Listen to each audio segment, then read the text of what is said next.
What is up, guys? This is Wolfthorne Gaming, and thank you again for joining me on another Call of Duty video. Today we will be covering a best class setup and a short review of the Locus bolt action sniper rifle.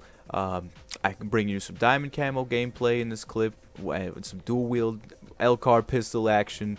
Went 29 and 9, not a bad gameplay, much better than my Dracone gameplay.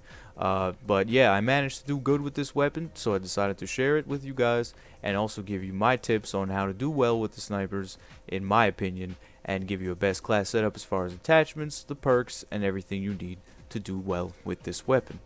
So first off, guys, a review of the gun stats. I think that the damage is okay for this sniper. I mean, it's not like the other bolt action where you get less bullets in the clip, but it's a little bit stronger. And as you can see right here, I got a hit marker at a pretty close range, and it could be because you should be aiming for center mass or the head when you're using the sniper rifles in any way. If you hit somebody in the foot or the arm, they shouldn't die in one shot, right? But I don't know, with this bolt action sniper rifle, it's kind of like the relationship between the ballista and the DSR, if you remember from Black Ops 2, where the ballista handled faster but didn't do as much damage, where the DSR would be pretty much a one-shot kill beast, but it was a little harder to, bring up the sights and, just handle the gun in general. But yeah, aside from that, guys, the range is good for this gun. Even with a suppressor, it's not that bad, and I don't recommend using it only because if you see how I get hit markers without it, just imagine with it.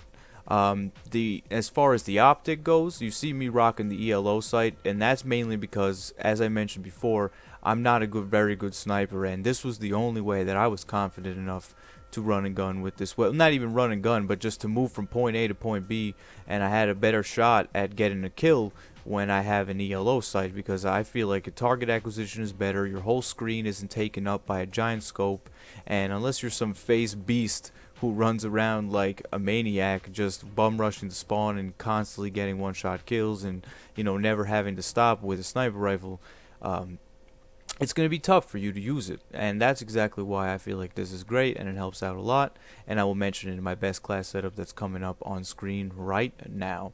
So here we go, guys. As I mentioned, the ELO optic combined with the stock and the rapid fire, the LCAR 9 as a secondary with the dual wield attachment. You can pick any secondary you want or get rid of it altogether, perk up, whatever.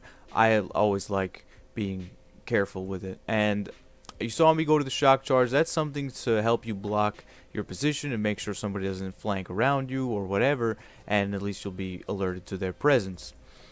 So now, why these attachments, guys? Well, let's go in depth on each of them, and I will explain why they benefit the weapon and how it helps. So first off, you have the ELO sight. I went in depth on why it helps you, but I feel, again, I can't stress it enough, guys. I felt like it was a lot easier to use this weapon when I had the rest of my screen wasn't blanked out by a big scope, and you can see everything that's going on around you, just in case you're aiming at somebody and you have to look in another direction really fast or what have you. You'll be able to get the job done and not have to worry about getting shot from the right or the left or anything like that. So the optic, obviously, the recon is good too, and the stock optic isn't bad. I'm just saying I can't use it, and personally, as a part of my best class setup, I think that it helps out a lot.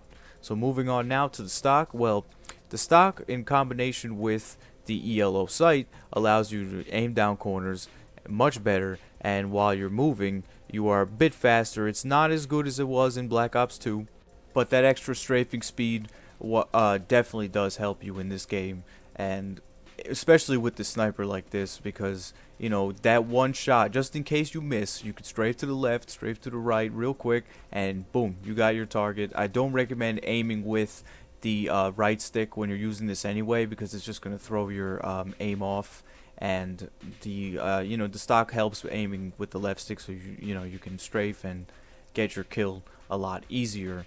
So now we'll move on to the rapid fire and why that helps. Well, the animation to pull the pin for the sniper is a lot faster with the rapid fire on.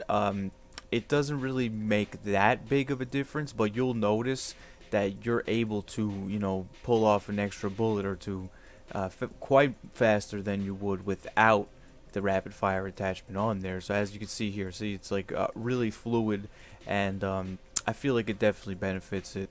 I don't really see any other attachments that make sense. I mean, you have the extended mags. This gun already has 10 bullets in the clip, so you're not gonna really need it. The FMJ maybe, but you know you're not gonna be getting too many wall bangs again with this gun. And also the fast mags really doesn't help it at all either. And I already went over why the suppressor really isn't that good. So that about wraps it up for me here. I'm just going to mention the perks I use real quick. So I chose Ghost for perk 1, so when I'm moving around the map I'm off the radar, and Fast Hands for switching to my secondary, and also aiming down the sights faster after sprinting, just in case for my quick scopers out there. You know, you definitely make use of that because it is great. And last but not least, blast suppressors, so that when you're thrusted around the map and moving from point A to point B in combination with Ghost, you are safe and not pinging the radar. Thank you so much for watching my video, guys. I really appreciate it. I will see you next time. Take care, have a great night, and peace.